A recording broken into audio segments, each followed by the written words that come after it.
Good evening, everyone. My name is Dr. Martin Rovers, St. Paul University in Ottawa. Welcome to the first of our Psychology for Everyday seminars.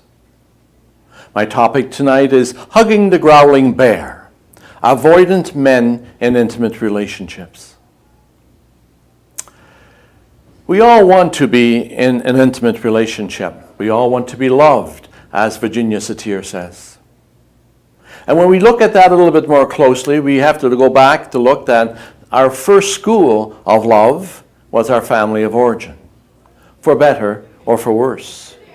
Depending on what we learned in that school of origin about love, about communication, about partnership, we would have developed into some sort of lovers with a wound or two. We each do have a wound or two, and especially in love relationships. Perhaps the wound is about not feeling good enough or not feeling comfortable enough in an intimate relationship.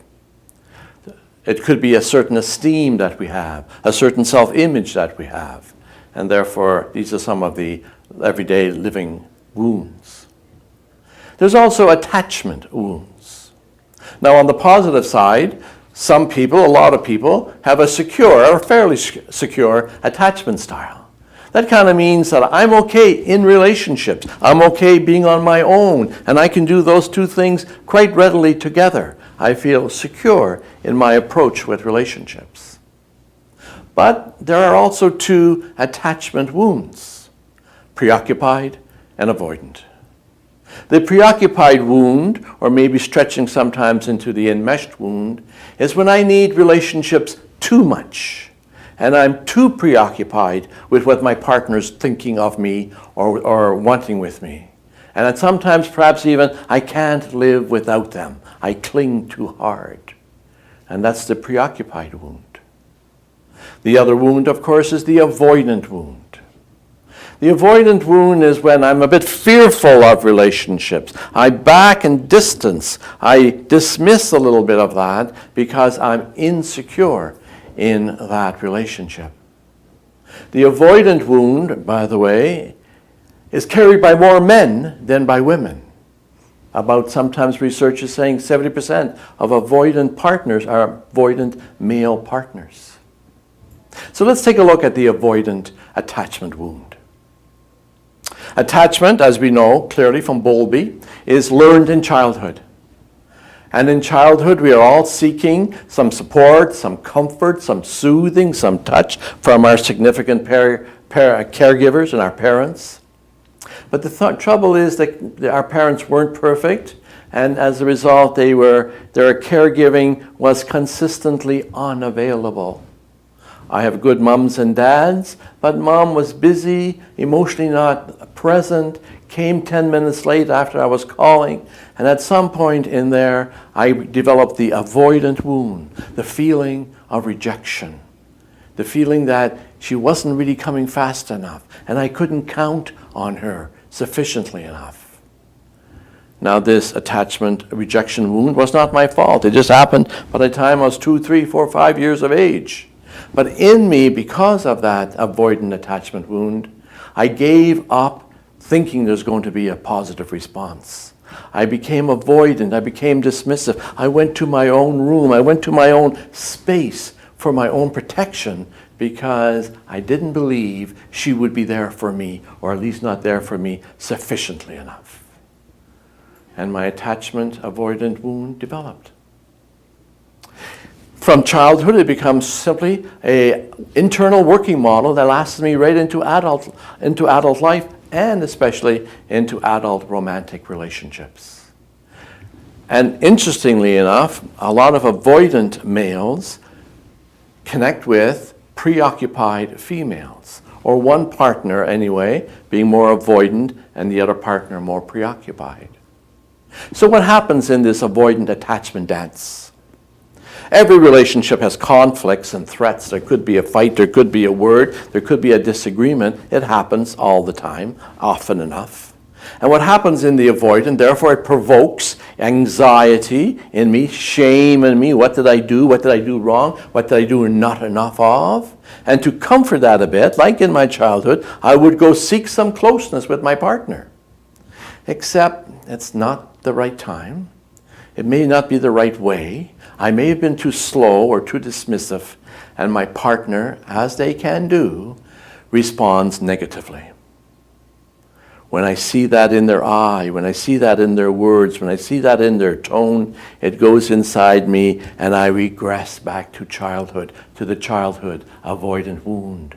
And as a result, I feel rejected again, and I see that my partner is unavailable again, just like my parent was when I was a child.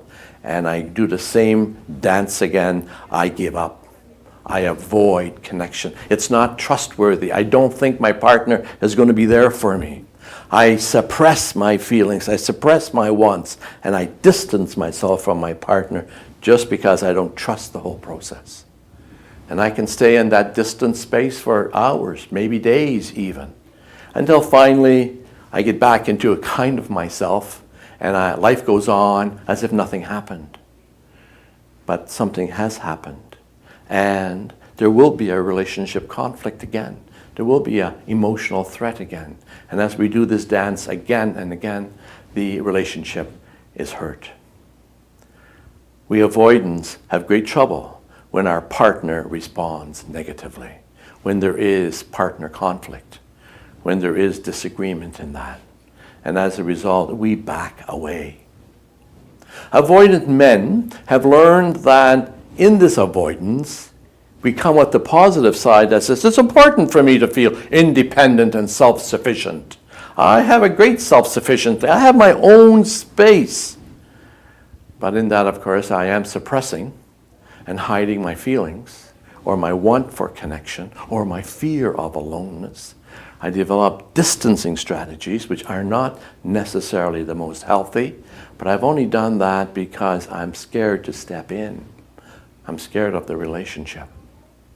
And so we give up and we avoid connection, sometimes in our own space, sometimes in our own aloneness. Not a good place to be. And so avoidant men need to heal that wound, need to heal the anxiety and the distancing that happens in that wound. Here are some thoughts for healing. First of all, we need to know that avoidant attachment was born in childhood, was not our fault. But we're adults now, and it is my responsibility. I have to initiate the work of healing my own wound. Yes, we all want to be loved, for sure, but love, after the honeymoon is over, does take work, and that's my job. We can be thoughtful and mindful a bit by stopping the shaming. You know, it's not that there's something wrong with me, it's that there's a wound in me. And of course, I've got a partner that may have a preoccupied wound as well. And we choose partners of equal woundedness. We need to become mindful that that's a childhood wound. It doesn't have to stay with me for the rest of my life. I can work to change that in my present relationships. I can be mindful that my partner is probably preoccupied and they have their own wounds, and one of their wounds is to pursue for relationships. They come after you a little bit to say, come on, get into this relationship. Sometimes it can be done angrily. Sometimes they can sound like a growling bear. What they're really inviting us to do is they're fighting for the relationship. They're inviting us to step on in. And so the two main healing processes for avoidant men is stepping into the relationship by talking, by expressing our needs, by expressing our feelings, by even expressing our fears. I'm scared of this relationship. I'm scared when you get angry like that. I run, I avoid, but I know that I do, and so I can be more conscious of that. And the second healing process can be the 20-second hug. Neuroscience has shown us that when we hug for 20 seconds, it loosens all the chemicals in our body and in our brain to say, this is comfort, this is comfortable, this is connecting. I feel a little bit healed, and I don't have to run away from my partner. Because touch is one of the best healers. So coming to hug the growling bear becomes, in fact, one of our best healers as avoidant men. Fearful though it may be, but through couple therapy, for example, these talks are given by Capital Choice Counseling Group, through couple therapy, we can learn to put that together and do the healing of the avoidant wound, the healing of the preoccupied wound, and become a better couple. Hugging the growling bear is one of the good healings for avoidant men. Thank you and good evening.